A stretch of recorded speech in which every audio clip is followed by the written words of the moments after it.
To clear stocks in storage and make way for new ones from this season's harvest, the National Food Authority is on a clearance sale for its grains at 35 pesos per kilo beginning today.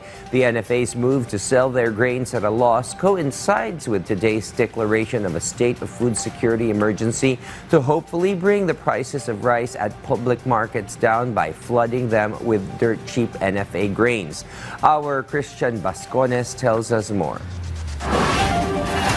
After the declaration of food security emergency on rice by the Department of Agriculture, NFA rice is set to be sold to the public at a lower price compared to the recommended price of the National Price Coordinating Council. This declaration aims to influence market prices to go down. The National Food Authority started coordinating with the participating local government units across the country for the immediate allocation of stocks. Sa ngayon po ay nakapagpadala na ang NFA ng komunikasyon sa mga LGUs. Nagpadala po tayo ng letter inviting them to participate. So far po sa NCR, including Cavite, kasi sa NFA po kasama ang Cavite doon sa NCR, 53 letters na po ang na-send natin, and we are waiting po for the reply of the LGU so we can ascertain sino po yung mga interested to participate. There will be 150,000 metric tons of rice to be allocated to each LGU. The NFA will sell the rice at a price of 33 pesos per kilo,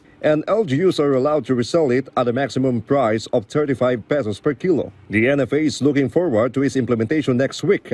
Agriculture Secretary Engineer Arnel de Mesa made it clear with the press that this emergency declaration does not mean that there is a shortage of rice supplies in the country, but it is a resolution of a terrible rice price hike in the market. Food security emergency ay dahil lamang sa extraordinary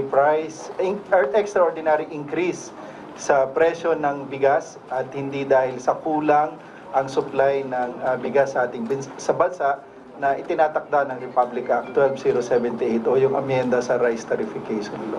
The NFA explained why the price was lower than the recommended price from the NPCC. According to them, this will accelerate the sale of the allocated grains so that NFA will have enough storage space in preparation of the coming harvest season. Meanwhile, the DA announced the maximum suggested retail price for imported rice will be reduced from 58 pesos to 55 pesos per kilo. A further reduction in the MSRP is expected in the coming weeks, and perhaps even below 50 pesos per kilo by early March, as projected by Agriculture Secretary Francisco T. Laurel Jr. This is Christian Bascones for a new and better Philippines.